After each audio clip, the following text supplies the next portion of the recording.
It's Friday, and I'm back with the next in our Fanzine Friday series. Today we're taking a look at The Beholder number 10. Please stick around. I'm AZ Mountaineer. This is our channel, Old School Rules, where we celebrate the community of old school gamers and grognards who like classic RPGs, miniatures, magazines, and everything that goes with it. Each week on the Fanzine Friday series, I take a fanzine from my collection off the shelf for a closer look. Today, from January of 1980, this is The Beholder number 10. Hope you enjoyed the video. We continue our look at the fanzine from the United Kingdom that was created by Mike Stoner and Guy Duke. It's the size we're used to, heavy stock cover, paper folded in half, a couple staples down the side. Let's take a look at the cover art. This is another one of my favorites. This is Guy Duke, and it's, again, him just sort of drawing out one of the monsters from the monster manual. So this is a chimera. You've got the lion, the goat or ram, and the dragon's head, wings, lion's claws, and whatever. I just really like it when he does these sort of his reimagination or his illustration of these different monsters from the monster manual. That's my favorite of the covers that he does. This one that I have is an original first print. This is the subscription price has gone up to 45 pence now, and you'll see that down here at the bottom. And here's a closer look at the artwork, by the way, so you guys can enjoy that. So as I mentioned, over time, the price increases, and you can tell from the cover which printing you have based on the price that was there. Okay, so what's on the inside? We have an editorial, a new character class, the Archer, a D&D crossword puzzle. Some new monsters are sprinkled around throughout. The Pirates Lair is a short adventure. New spells, the Curse of Cortex, which is the main adventure here. A short article on some ideas to make your doors more interesting, challenging for the characters down in your dungeons. And then Magic Jar, which is new magic items. Guy Duke, Michael Stoner, of course, main people involved. Contributions from Trevor Mendham, Martin Stollery, Andy Ravenscroft, Dale Taylor, and Graham Henderson. Here's our cover. The 45 pence now is the original printing because they've raised the price with this issue. And then you have 50 pence. That would be the first reprint or a second printing. Then it would have been 55, and then finally 60 pence. Again, exactly the same, even the cover and all the contents, except for they changed the price on the front. The editorial has the normal stuff and some interesting information. They said this issue is more hardware, spells, magic items, character classes, less software, reviews and discussions, and sort of ideas for dungeon masters, etc. And they say that's just worked out that way based on what we received. It's not an indication of where they're trying to take the fanzine in the future. They always talk about reprints, and here we say reprints of number 1 through number 7 are underway. It'll take us a little while.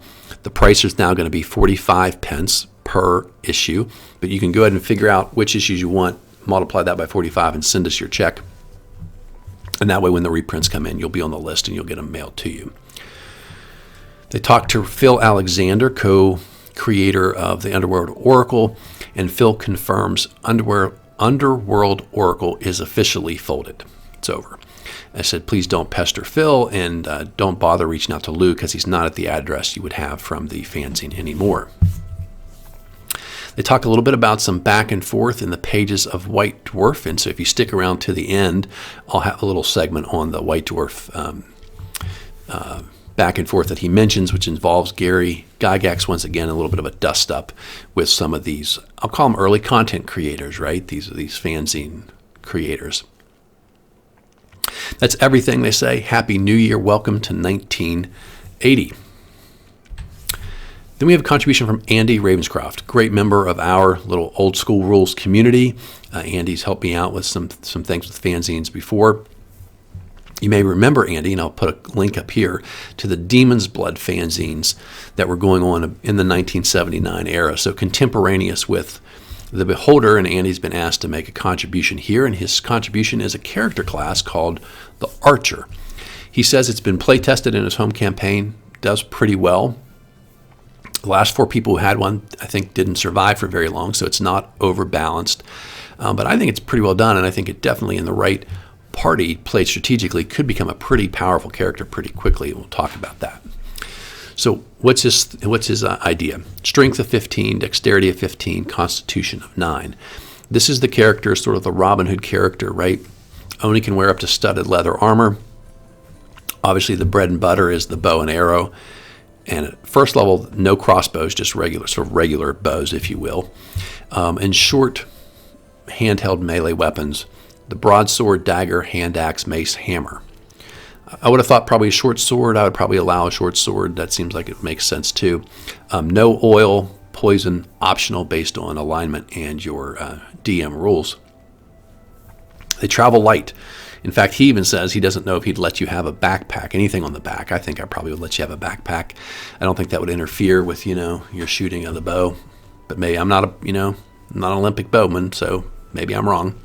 But basically only carryable possessions, that sort of ranger, monk, paladin type rule. They don't have a bunch of stuff outside of what they have because they're on the move, is the idea. And they don't want to be overburdened with excessive stuff. 1,200 experience points, 24, 45, 9,000, etc. So not a lot of experience points. They can advance fairly quickly. So unique with the hit dice, 2d4 at each level. So it's going to create a little bit more of a bell curve, right, where your hit points clump up in the middle.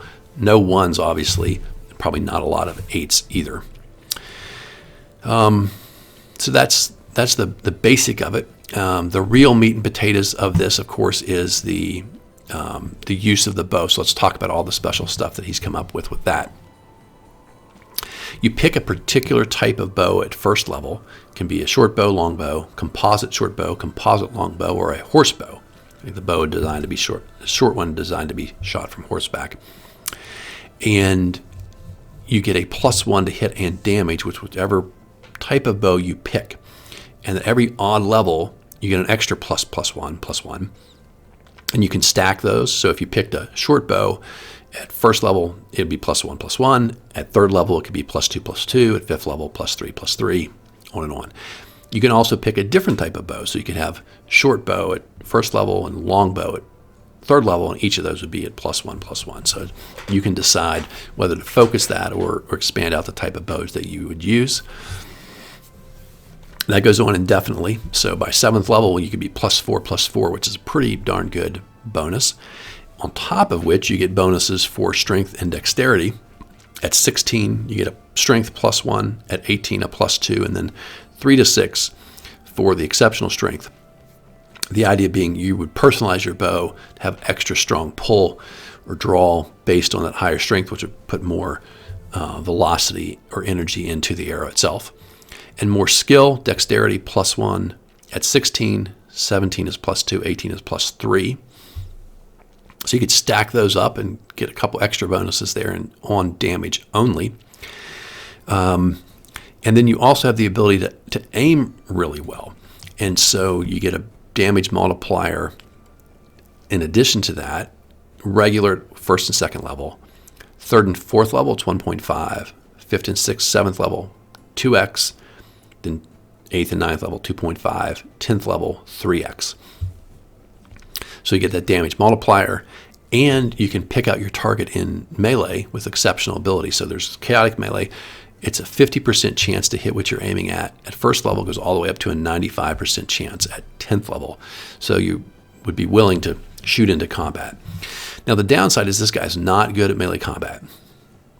And so you really need a couple of really strong sort of meat shield type characters up front. And this is more of, not completely a glass cannon, but more like a magic user where this character needs to stay back and be protected and use the missile weapons as how he or she contributes to combat. So it's going to be even better than that because he thinks that the combat system is not realistic enough and he thinks you should be able to fire much more rapidly. So a short bow or composite short bow, he calls it MR for melee round, but it's really every 10 seconds. So in a 6-segment combat round, that would be 6 missiles. In a 10-segment combat round, that would be 10 missiles per round. You can do the math, and pretty quickly, that's really, really a lot of damage being thrown out there. The composite and regular longbow are every 2. So in a 6-segment melee round, that would be 3 shots. In a 10, it'd be 5. So still a lot. In terms of the races that are allowed. He allows most races to have skill with most bows.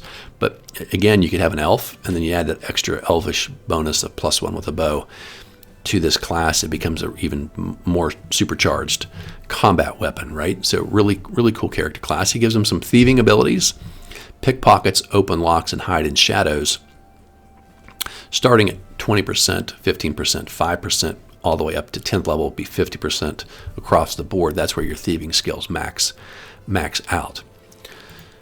So I think that's a pretty cool character class. He also wants to change the damage. He says he could really be a blend of the bow and the arrows, but he said maybe it's too complicated, so I'm just going to give different damage for different types of bows. The short bow is D6, composite longbow D8 -1, regular longbow D8, composite longbow D4 +1, and then some different damages for large-sized creatures. And then at 3rd level, you can choose to learn how to use a crossbow if that's what you want to do. And you can, again, there you can give the +1s to your crossbow as well. And he has thoughts on that. So that is that's the archer character class. It seems like a pretty good one. I think a lot of players gravitate at some point to wanting to play a character like this. And this one is obviously designed to reinforce the value of choosing to be really an archer as your specialty. Andy also brings us a crossword puzzle, and I'll get out of the way so that you can see this better. You can even pause the video here if you want to be able to blow it up so you can read the clues and maybe make a copy of the crossword puzzle itself to try at home. I always think these things are lots of fun. Okay. Then we have some monsters that are sprinkled around throughout the fanzine to sort of like fill out the pages. Martin Stollery gives us the Vine Golem, created by a druid. This 8-foot tall creature, 60 hit points, basically is a walking mass of vines, hits you with giant thorns. 1 to 8 thorns go hit you in a given round. They can do 1d4 points of damage plus some type of poison. He doesn't say particularly, so presumably it's save versus death, but you might do some other type of poison effect. We talked, I think, in the last video about some ideas to have different type of poison effects be put into your campaign. Trevor Mendham brings us the Spriggan.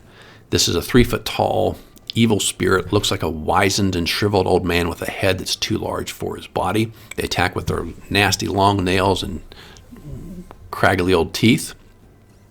And they typically guard some type of hidden treasure.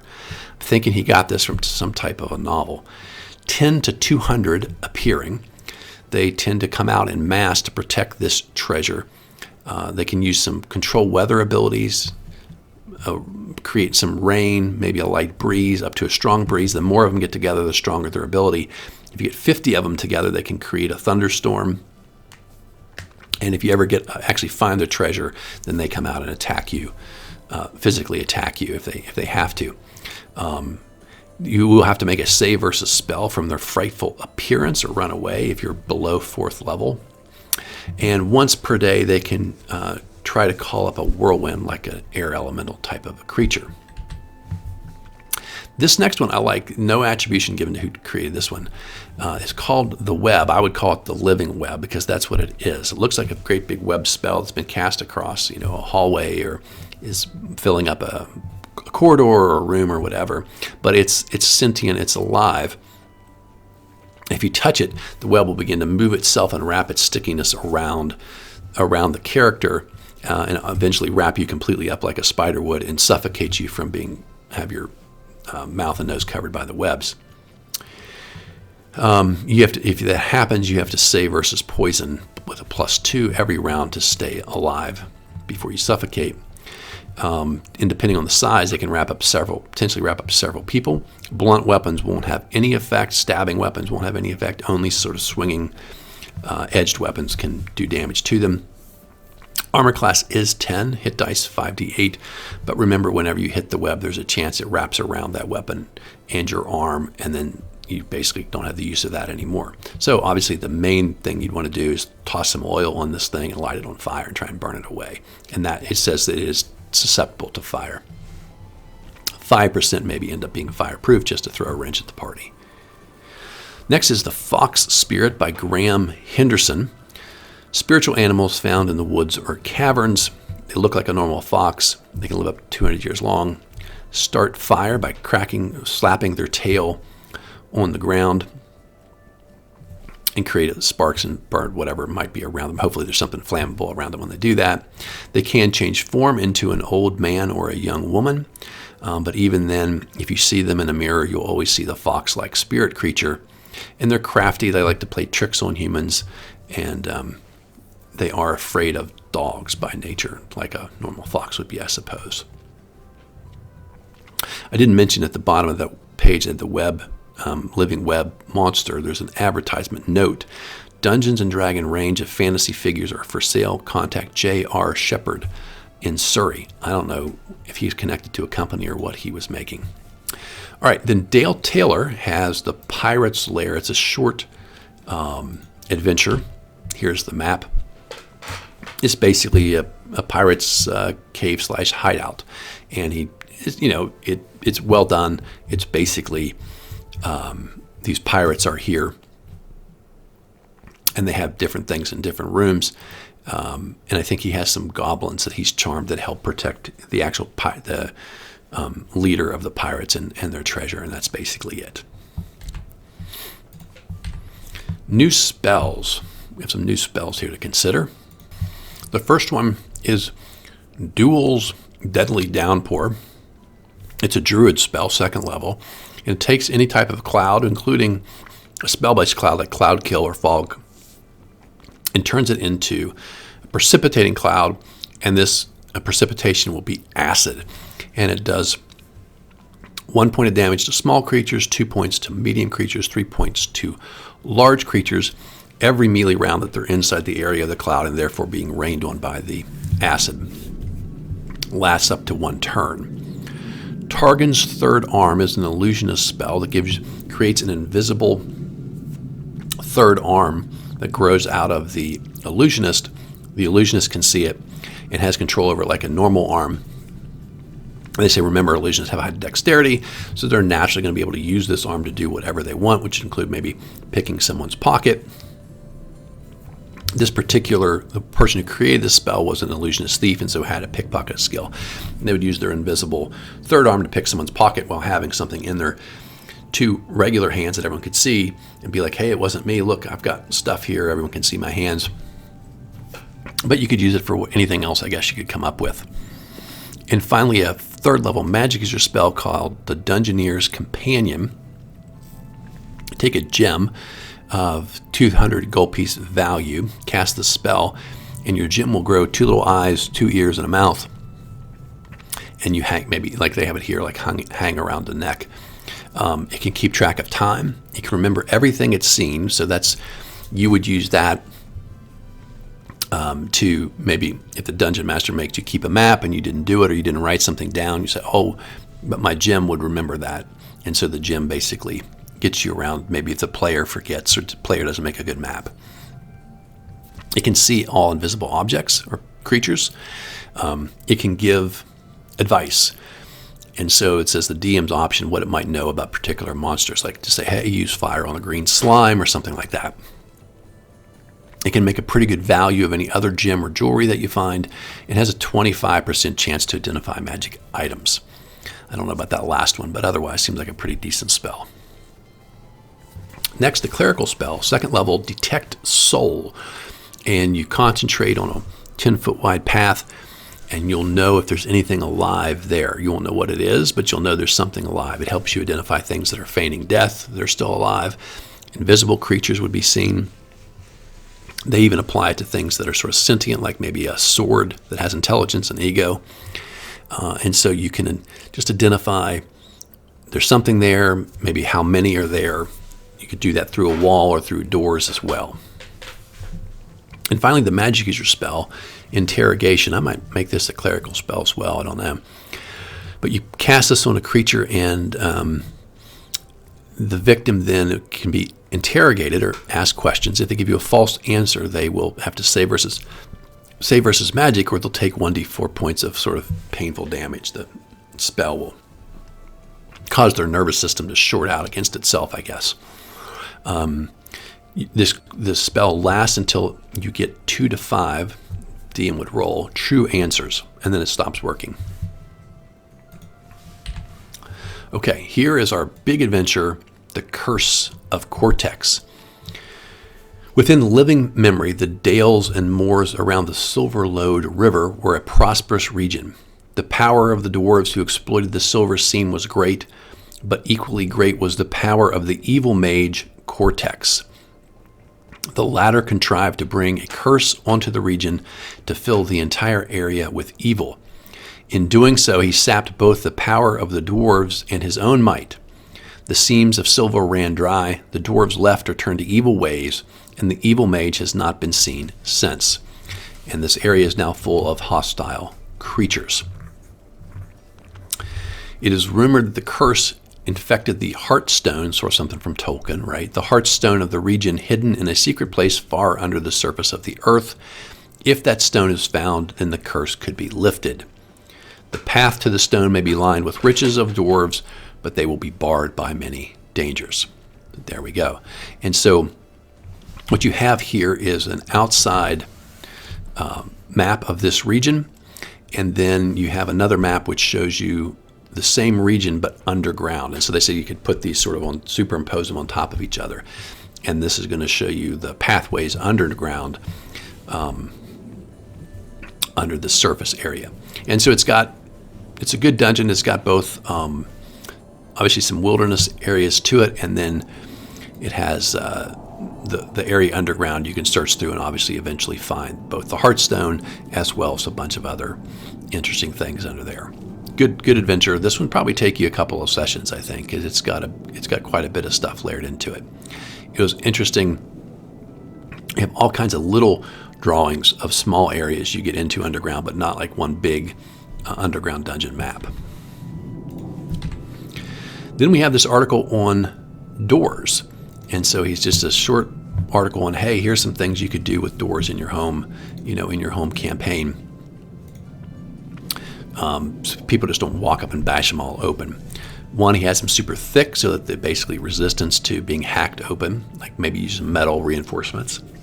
A rotting door, like last time, so when you put your shoulder into it, it just completely collapses and you fall into the room. Maybe you fall into a pit that's on the other side of the door. A false door with a solid wall behind them. An illusory door that leads to pits, lakes, chutes, or something else. So similar to the rotting door idea. Sliding doors that don't open in the normal way. So that's just more of a stop and think, figure out how to get it open. The revolving door. Intelligent or alignment connected types of doors so that they have good effects, or maybe only certain alignments are allowed to open them. Wizard lock doors that open into a room full of water, or a cleanup crew like an ogre jelly. So when you open it, the water washes over you, or you open it and the ogre jelly washes over you. Doors with fragile treasure hidden inside of them. I don't know about that.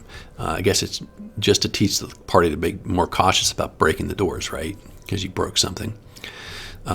Doors that cause anyone to pass through them to suffer magical effects like diminution, feeble mind, weaken spell, raven enfeeblement type spell. Door that's guarded by a glyph or a symbol, so obviously a trap that goes off. Trap that goes off when you open the door. This could be anything like arrows, spikes, poison gas, etc. One-way, self-locking, or vanishing doors. Now, I've never heard of vanishing doors before. I like that idea. So it's sort of like one-use door, right? Or maybe one use per day or whatever, and then it just becomes a solid, I assume it becomes a solid wall. And then doors where you step through and it leads you to another plane of existence, essentially teleportation doors. And then we have the magic items. This is Magic Jar. The Cloak of Leaves. This is a enchanted cloak made out of special leaves that give a druid or a ranger basically invisibility when they're outside in a forested area. Heavy growth, 99% chance. Light growth, 95%, or open ground, 90%. Every 25 feet you re-roll to make sure if you're still basically undetectable. The sword +2 true revealer, magical sword. When it hits something, you will see what it is. So let's say it was a doppelganger or there was an illusion. Anytime that the sword makes contact with something, you, the holder, wielder, get a mental impression and can see what the thing truly is, assuming it's not what it looks like. The illusionist dagger, +3. And when it scores a hit on an opponent, it does its normal damage, and then there's a chance for an illusionary wound that is equal to anything from 1 to 20 hit points of damage, which you would, I don't know why the illusionist would decide that. It seems like I would make you roll. The illusionist is always going to pick a lot of damage, I think. And you get to save. If you do not save, then you have the effect. The hit creature has the effect of the extra damage and will cause it to pass out when it reaches 0, including the illusion damage.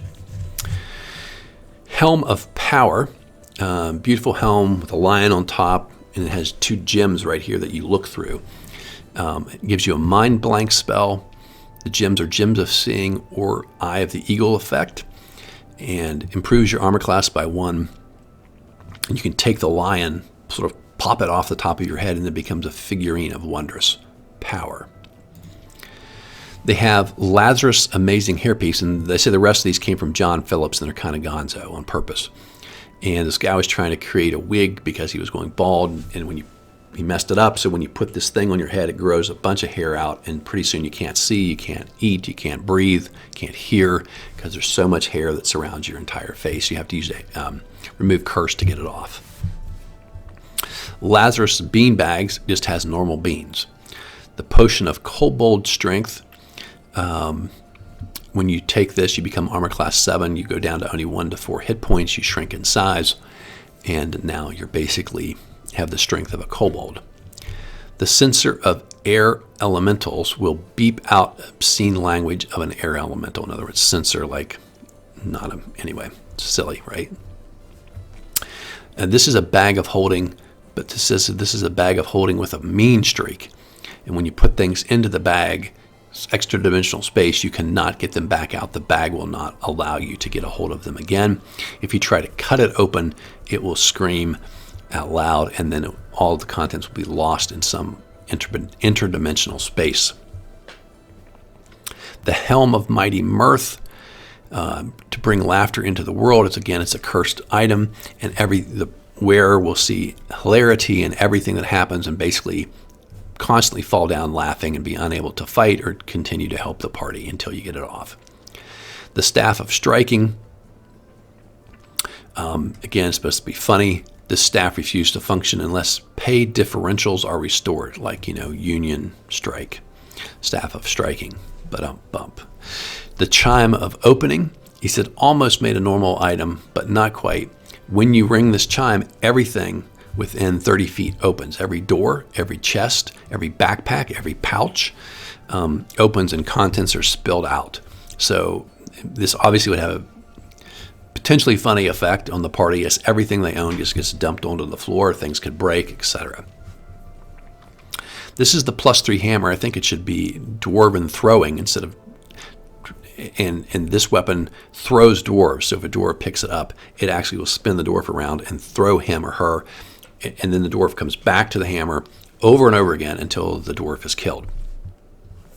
And finally, the Cloak of Useless Items looks like the magic user robe, but as you reach in, you just get a bunch of junk. A little tiny stick, a little piece of string, a dead animal, scrolls with worthless spells on them, etc.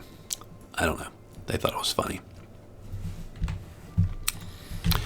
And then we have some art. This is from Quentin Manley, and I know that because this art was in Andy Ravenscroft's Archer article, and Quentin did a lot of art for Andy when he wrote his articles in the APA fanzine Demon's Blood. Okay, for those who stuck around, we're going to talk a little bit about the called the Dust Up, mentioned with Gary Gygax as well as some other people in the White Dwarf. So this starts, from what I can tell here, in issue 13, which is in the middle of 1979. And there's a letter in here from Mike Stoner basically criticizing the Fiend Factory in the White Dwarf and saying that the quality of these monsters has gone down.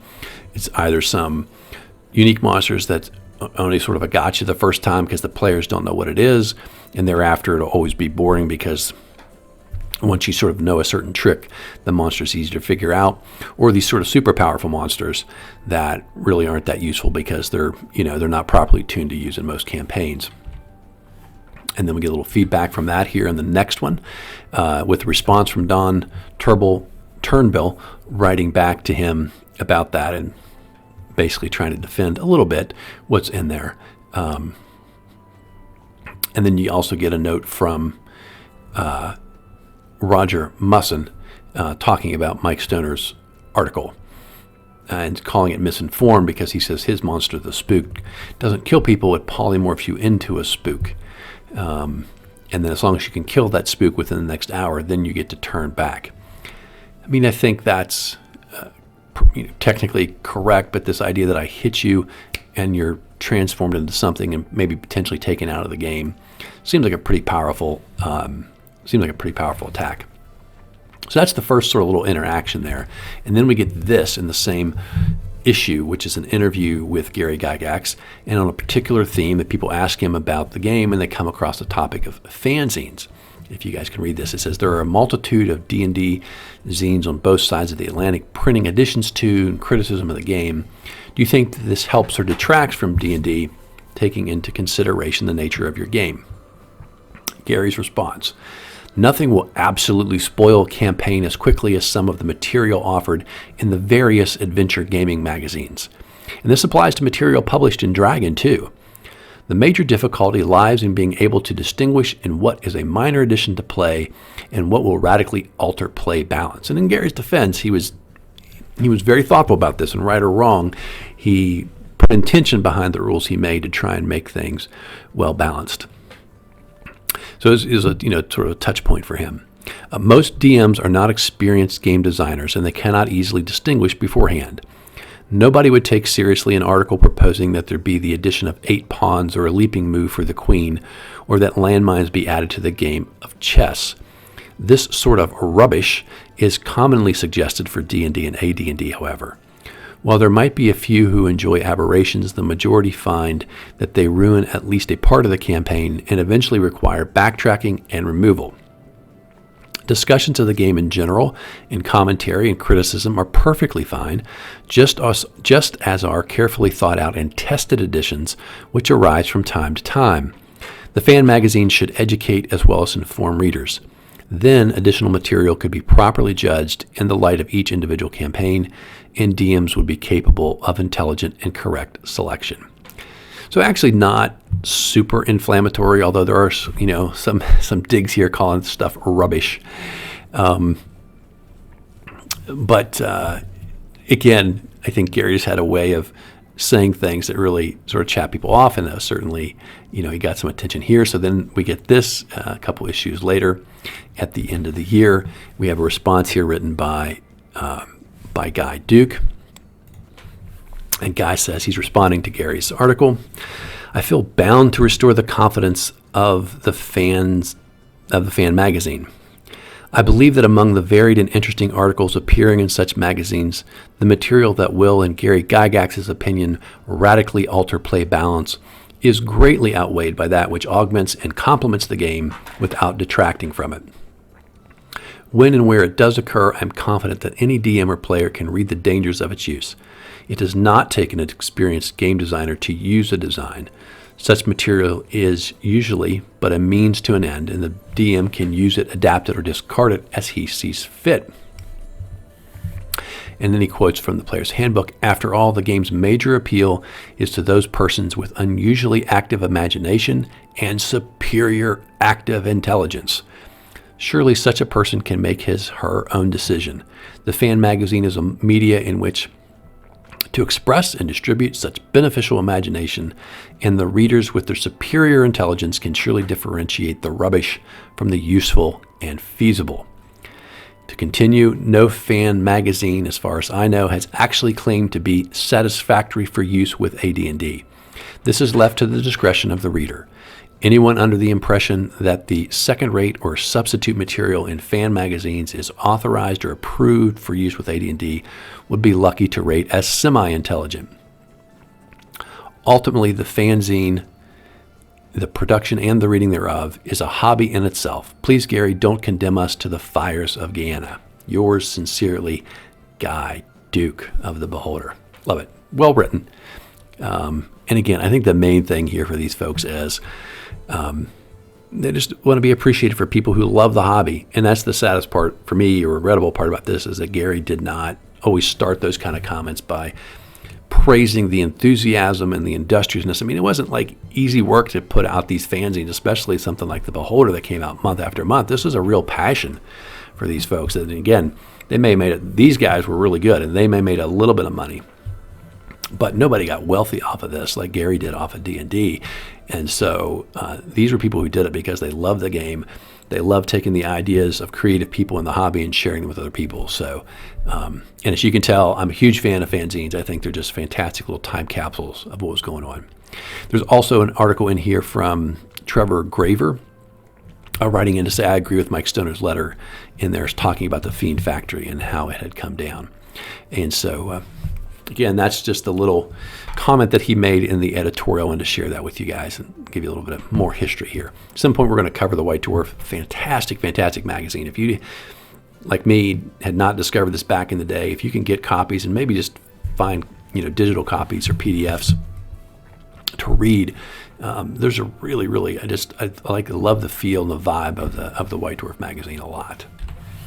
Okay, so there we go. That's our look at the Beholder number 10 and a little something extra to go with it. I hope you enjoy this series. I hope you enjoyed today's video, and I hope you're subscribed. If you've got some friends who might enjoy our content, please send them our way, and hopefully they'll be part of the community as well. Have a great Friday. Have a great weekend. Until next time, my friends, keep rolling 20s.